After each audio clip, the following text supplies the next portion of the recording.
Have you ever wondered what happens when animation dares to go too far? When colors and drawings tell stories that governments fear and studios bury in vaults? The 1970s was not just the age of disco and rebellion, it was a decade when animators pushed the limits of imagination and morality. Tonight, we uncover 15 banned animated movies from the 70s that terrified censors and vanished into legend. Number 15, Coonskin, 1975. Ralph Bakshi was known for breaking boundaries, and Coonskin was his most explosive creation. On the surface, it looked like a satirical urban fable, blending live action and animation, but beneath it was a scorching commentary on race stereotypes and corruption. The story followed Brother Rabbit, Brother Bear, and Brother Fox navigating a gritty modern city, echoing the violent struggles of America in the 70s. The film shocked audiences with its unfiltered depiction of racial imagery and crime. Many theaters refused to show it. Civil rights groups protested while others defended it as misunderstood genius. Paramount Pictures panicked and withdrew its support before release, leaving Bakshi to distribute it independently. The controversy nearly destroyed his career, but also cemented him as a fearless voice in adult animation. Years later, critics re-examined the movie, calling it a daring satire that was ahead of its time. Today, Coonskin is viewed as both a relic of chaos and a mirror of a country at war with its own reflection. Its legacy still divides viewers, but one truth remains: it was banned because it dared to tell the truth through paint and ink. Number 14, Fritz the Cat, 1972. When Ralph Bakshi released Fritz the Cat, it exploded into pop culture like dynamite. It was the first animated feature ever to receive an X rating in the United States, and that alone made it taboo. Based on Robert Crumb's underground comic, the film followed a college cat exploring rebellion politics and the darker corners of human desire, all through surreal cityscapes and biting humor. Censors were horrified. They accused the film of corrupting animation itself, a medium once reserved for children. Some theaters banned it outright, while others cut long sections before screening. Even its creator, Robert Crumb, disowned the movie, saying it missed the spirit of his work. Despite the bans, Fritz the Cat became a cult phenomenon, earning millions and proving animation could tackle adult themes. Yet its success terrified studios who saw controversy as a threat. The film opened the door for adult animation, but was quickly buried under censorship and moral panic. In the years since, it has been rediscovered as the spark that lit the fire for every bold animated experiment that followed. Number 13, Heavy Traffic, 1973. After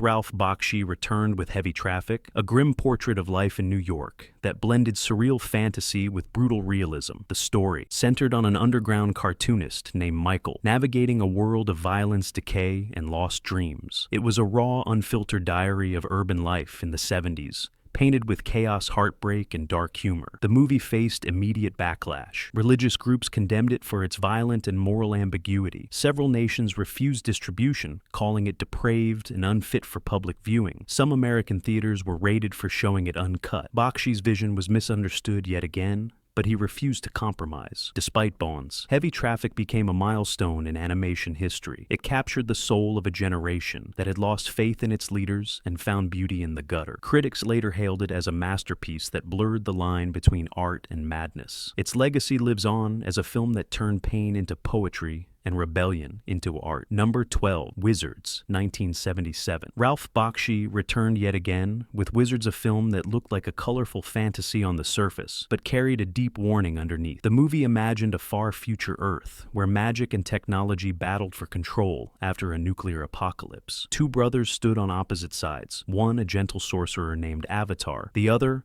a warlord named Black Wolf, who used ancient propaganda films to manipulate armies of mutants. Many thought Wizards was harmless fantasy, but governments did not. The film's use of real Nazi footage to show the danger of media control alarmed censors in several countries. Germany and parts of Eastern Europe banned it outright, claiming it was politically inflammatory. The Soviet bloc accused Bakshi of anti-communist allegory, while some American theaters refused to screen it for fear of controversy. Behind the scenes, the studio tried to cut key sequences to make the movie safer, but Bakshi fought to keep his message intact. Despite the bans, Wizards became a cult legend. Its mix of innocence and apocalypse unlike anything seen before. Critics later praised it for predicting how propaganda would evolve in the digital age. What once terrified censors now feels prophetic, a fairy tale that warned us that the battle for truth never ends. Number 11. Fantastic Planet, 1973. French-Czech animator René Laloux crafted something otherworldly with Fantastic Planet, an animated odyssey that defied all logic and comfort. The film took place on a distant world, where giant blue beings called drogs kept humans known as Oms as pets. Through surreal art and haunting music, it told a story about oppression, rebellion, and spiritual awakening. The movie's hypnotic style fascinated some, but terrified others. Its imagery of control and rebellion was seen as dangerous in both France and the Eastern Bloc, where political tensions were high. Censors in several nations banned it, calling it a hidden message about revolutions and human enslavement. Religious groups labeled it blasphemous for its depiction of alien spirituality. Production was chaotic, with financial struggles and state interference threatening to cancel it several times. But Laloux and his team refused to quit working in secrecy to finish the film. When it finally premiered, it won the Special Jury Prize at Cannes, but was quickly withdrawn from many theaters. Today, Fantastic Planet is celebrated as one of the most visionary animated films ever made. Its message still echoes in a world where control comes not from chains but from screens. It remains proof that even animation can whisper truths that powerful men fear to hear. Number 10. Belladonna of Sadness, 1973. Japan's Belladonna of Sadness stunned audiences with its hypnotic watercolor imagery and harrowing emotional depth. Directed by Eiichi Yamamoto, it told the story of Jian, a peasant woman betrayed by a cruel, feudal world who discovers mystical power and defies her oppressors. The film unfolded like a painting in motion, every frame a work of art, yet every scene pulsing with rage and sorrow. Censors in Japan and abroad were horrified. They saw not beauty, but danger in its defiance of power and tradition. The film was banned in several countries for its intensity and for challenging religious and political authority. Even in Japan, theaters pulled it after protests calling it obscene and subversive. Behind the scenes, the Studio Mushi production was collapsing under debt. Yamamoto and his team worked through financial ruin to complete the project, hoping its boldness would save them. Instead, it became their last cry before the company closed forever. For decades, Belladonna of Sadness disappeared, its negatives locked away in vaults. When it resurfaced decades later, restored and re-released, critics hailed it as a lost masterpiece, a poetic vision of female resistance and artistic rebellion. It remains one of the most haunting and misunderstood works of the 70s, banned because it dared to dream too vividly. Number 9. The 9 Lives of Fritz the Cat, 1974. When the original Fritz the Cat broke records for controversy, its sequel pushed the limits even further. The 9 Lives of Fritz the Cat was Ralph Bakshi's creation in spirit, but not in execution. Bakshi left the project after disputes with the producers, leaving Robert Taylor to direct. What remained was a strange, cynical reflection of a generation that had lost its dream. The movie followed Fritz drifting through 9 alternate realities, each one mocking a different aspect of 70s society. From war to politics to celebrity culture, it was a hallucinatory trip through chaos. But audiences were not ready. The film was banned in several countries for its crude humor and extreme social commentary. American censors demanded heavy cuts, while European nations pulled it entirely. Behind the scenes, production was chaotic. The studio rushed it, hoping to cash in on the success of the first film, but instead, they created something darker and far less forgiving. Critics called it a fever dream. Others called it a warning about the death of counterculture. For decades, the 9 Lives of Fritz the Cat remained buried, dismissed as too strange to market and too smart to destroy. In time, it found redemption among cult audiences who saw through its madness and recognized its message about disillusionment. The sequel, once scorned, became a mirror of a decade collapsing under its own rebellion. Number 8. Allegro non troppo, 1976. Italy's Allegro non troppo was both parody and masterpiece. Directed by Bruno Bozzetto, it was meant as a playful answer to Disney's Fantasia, but it turned into something far deeper. The film mixed animation and live action, linking surreal visual stories with pieces of classical music. Instead of celebrating beauty, it explored loneliness, greed, and the fragile cruelty of humanity. The censors were not amused.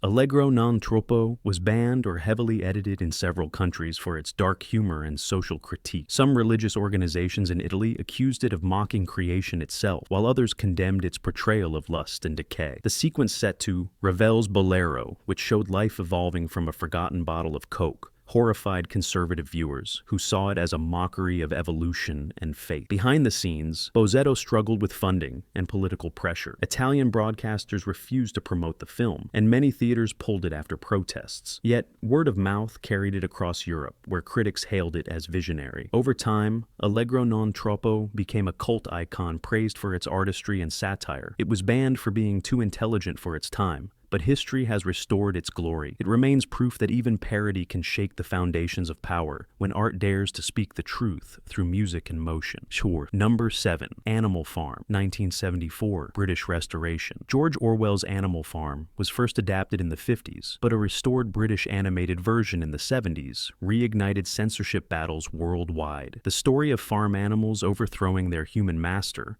only to become enslaved by their own leaders, was too close to the truth for many governments. The restored cut featured darker scenes, including the slaughter of dissenting animals, and a grim ending that mirrored political disillusionment of the Cold War. Nations behind the Iron Curtain banned it, immediately labeling it Western propaganda. Even in Britain, it faced controversy for its blunt depiction of betrayal and class tyranny. Production itself was shadowed by secrecy. It later emerged that certain international agencies had quietly funded both versions of Animal Farm for ideological reasons. That revelation made the 70s restoration even more controversial. Some accused it of manipulation. Others defended it as an act of artistic honesty. When the restored cut aired in select festivals, it was quickly pulled due to complaints from political groups. For decades, it circulated underground among scholars and activists before being restored again in the 21st century. Today, Animal Farm's 70s restoration stands as a reminder that animation can be a weapon sharper than any speech. Its banning was not about content, but fear, the fear that even drawings could reveal the fragility of power. Number 6. Watership Down, 1978. On paper, Watership Down looked innocent, a story about rabbits fleeing their burrow to find a new home. But beneath its surface lay one of the darkest and most emotionally devastating animated films ever created. Directed by Martin Rosen and based on Richard Adams' acclaimed novel, it depicted war survival and leadership through the eyes of animals. Every frame carried the weight of mortality and freedom. Audiences expecting a children's tale were horrified. The violence was brutal, the tone hopeless, and the imagery unsettling. Countries like Sweden and South Africa banned or restricted screenings, calling it psychologically harmful to children. Even in the United Kingdom, parents protested that the film should have carried an adult rating. Television broadcasts decades later reignited outrage each time it aired during family hours. Behind the scenes, Rosen faced studio interference. Executives wanted a lighter tone, fearing that audiences would reject such bleak storytelling in animation. But Rosen stood firm, believing that animation could tell truths that live action could not. His conviction paid off artistically, but commercially, it brought chaos. Critics were divided, some praising it as poetic, others calling it traumatic. Watership Down became a cult masterpiece, a film that dared to show death not as tragedy, but as part of life's brutal rhythm. The bans and controversies only deepened its legend. Today it is remembered as one of the few animated films brave enough to stare into the void and whisper that even innocence must sometimes bleed. It remains banned from children's sections in several countries, proving that beauty and pain often share the same frame. Number 5. Persepolis, 1979, prototype cut. Before Marjane Satrapi's celebrated 2007 adaptation, there existed a short experimental animated version of Persepolis, created in the late 70s by underground Iranian artists. This early film told the same story, in rough sketches of oppression, childhood and exile during the Iranian Revolution. It was screened only a handful of times before authorities destroyed nearly every known copy. The short film blended autobiography and symbolism with haunting pencil work, showing a young girl watching her world collapse under dictatorship. The government saw it as dangerous propaganda. Iranian cultural boards banned it instantly, calling it anti-state and morally corrupt. Some animators were arrested, others fled the country. Only fragments of the film survived, smuggled out by sympathizers. In France, the fragments were secretly shown at student film festivals, where audiences were mesmerized. The raw honesty of the piece influenced an entire generation of European artists. The ban ironically gave the short a mythical status a ghost film whispered about in animation circles for decades. When Satrapi later created her graphic novel and full feature, she credited those lost artists as her inspiration. Their original version remains one of the most powerful banned animations ever, a work silenced by fear, but kept alive by memory. Its disappearance reminds us that some stories are so true that power itself trembles before them. Number 4. The Mouse and His Child, 1977. Few animated movies carried such quiet heartbreak as The Mouse and His Child, directed by Charles Swenson and produced by Sanrio. It began as a children's book about two wind-up toy mice searching for freedom, but on film, it became an existential allegory about hope, despair, and the cycle of servitude. The animation was delicate, yet the message was devastating. When it premiered, some critics praised its artistry, but many censors found it too dark for young audiences. Scenes of violence, abandonment, and cruelty led to bans or limited releases in several European countries. British censors debated cutting entire sequences of mechanical destruction, while in the United States studios refused to promote it, fearing parental backlash. Behind the scenes, Swenson struggled to preserve the film's melancholy tone against pressure to make it cheerful. Studio executives wanted songs and slapstick. Swenson refused. His vision was a meditation on loneliness and freedom that few expected from a Toy Story. The film failed commercially, but decades later, animation historians rediscovered it, praising its maturity and emotional power. Modern audiences now view it as a hidden masterpiece, a story about machines yearning for souls. The Mouse and His Child was banned not for indecency, but for honesty. It told children that the world is not always kind yet. Hope can still survive. In that truth lies its lasting power. Number 3. The Plague Dogs, 1978. If Watership Down was dark, The Plague Dogs was pure despair. Directed again by Martin Rosen, this adaptation of Richard Adams' second novel told the story of two laboratory dogs who escaped from a cruel research facility only to be hunted by the government. The animation was stark, the tone merciless, and the message painfully human. Viewers were unprepared. The film depicted animal suffering with such raw emotion that censors in the United States, the United Kingdom, and several European countries intervened. The original uncut version ended with the dogs dying in the ocean, a scene that left audiences broken. Distributors demanded an alternate ending suggesting survival to soften the blow. Even with the change, many theaters refused to show it. Animal rights groups praised the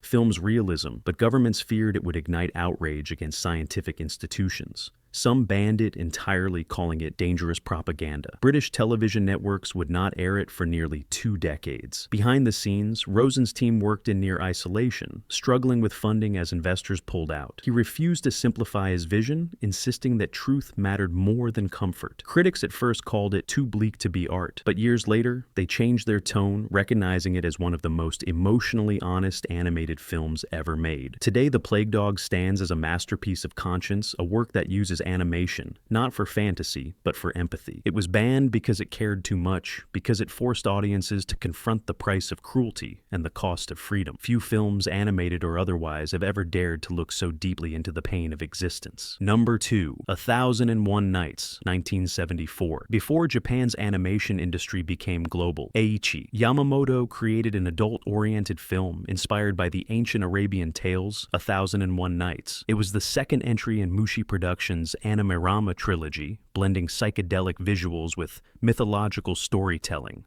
The film followed Aladdin-like figures through surreal deserts, jeweled palaces, and dreamlike landscapes filled with illusion and tragedy. It was visually stunning, but thematically explosive. Governments in Asia, Europe, and the Middle East condemned it for blasphemy and moral corruption. Censors banned it in several Islamic nations, claiming it twisted sacred stories into dangerous fantasies. In Western countries, entire sequences were removed, reducing its length by nearly half. Production chaos followed. Yamamoto faced threats from cultural groups, while the studio suffered massive financial losses. Japan's conservative audience rejected it, calling it unfit for public screening. The film vanished after its brief run, but collectors preserved rare copies that spread underground across Europe and America. Decades later, critics praised 1001 Nights as a visionary piece of animation that mixed eroticism, spirituality, and existential symbolism. Its use of color and movement influenced later filmmakers around the world. The film was banned for daring to reimagine mythology through adult emotion and surreal imagery. Today it survives as both a lost relic and a reminder that imagination cannot be contained by fear or tradition. It stands among the most daring and misunderstood works in animation history. Number 1, Barefoot Gen, 1977 original cut. Few animated films have ever carried the weight of history like Barefoot Gen. Based on Keiji Nakazawa's own experience as a survivor of Hiroshima, this Japanese feature portrayed the atomic bombing through the eyes of a young boy. It was graphic not in violence, but in truth showing the unimaginable horror that followed the e-waste flash of light on that August morning. The original 1977 cut was so powerful that it was banned or restricted across Asia. American distributors demanded edits removing scenes showing human suffering. In Japan, the government pressured networks to avoid broadcasting it, fearing it would reignite anger toward the United States. Even schools refused to show it, claiming it was too traumatic for children. Behind the scenes, Nakazawa worked tirelessly to preserve accuracy. Every frame was drawn from his memories of destruction. Animators wept while illustrating scenes of loss. Censors demanded changes, but the director refused. The result was a film so honest that it became unbearable for those who wished to forget. Barefoot Gen became a banned masterpiece, a cry against war and amnesia. Though censored, it traveled underground through educators and peace activists who believed its story had to be seen. Today it stands as one of the most emotionally shattering animations ever created, a film that dared to show what humanity tries to hide. It was banned because it refused to lie, because it remembered when others chose to forget. These 15 animated films proved that drawings can be more dangerous than weapons. They were banned not for indecency, but for honesty, for showing the world as it truly was. Which of these forgotten masterpieces do you think deserves to be seen again? Share your thoughts below, and do not forget to like, subscribe, and uncover more hidden history with us next time.